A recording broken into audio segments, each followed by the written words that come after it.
Hello guys, ముందుగా అందరికీ merry Christmas. మా పాపకు 4th మంత్ కంప్లీట్ అవ్వగానే ఆ థీమ్తో మేము ఫోటోషూట్ అయితే చేయలేదు. సరే ఇంకా చాలా లేట్ అయిపోయింది, ఇప్పుడు చేద్దామని చెప్పి అనుకున్నాం. ఒక సండే ఫ్రీగా ఉంటాం కదా అని మ్యాక్సిమం అన్ని షూట్స్ ఆ రోజే పెట్టుకున్నాం అనమాట. ప్రెజెంట్ అయితే మనకి ఇది క్రిస్మస్ సీజన్ కాబట్టి నేను థీమ్ అయితే క్రిస్మస్ అనే అనుకున్నాను. దానికోసమే మా హస్బెండ్ కోసం తన బర్త్డే ఈ మంత్లోనే ఉంటే యూజ్ అవుతుందని చెప్పి మీషో నుంచి కొన్ని డెకరేటివ్ ఐటమ్స్ అయితే ఆర్డర్ చేశాను. అవి నాకు ఈ థీమ్కి బాగా యూజ్ అయినాయి అనిపించింది. నేను ఇంకా బలూన్స్, హార్ట్ షేప్ సింబల్స్ ఉన్నాయి కదా, ఇవన్నీ అయితే బ్లో చేసి పెట్టాను. ఈ 4 అని రాశాను కదా, ఆ చమ్కీల దండ అయితే బయట నుంచే తెప్పించాను అనమాట. క్రిస్మస్ థీమ్కి బాగుంటుంది, స్టార్స్ వచ్చినాయి అని చెప్పి. అది చుట్టూరు అనుకున్నాను కానీ తర్వాత ఎందుకు 4లా పెడితే బాగుంటుంది అనిపించింది.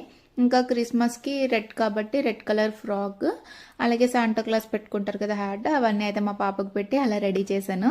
దీనికి లైటింగ్స్ యాడ్ చేయగానే నాకైతే లుక్ చాలా బాగా అనిపించింది, చాలా క్యూట్గా అనిపించింది అనమాట. ఇప్పుడు దాకా మేము చేసిన అన్ని థీమ్స్ కల్లా ఇది చాలా ఈజీగా అయిపోయింది.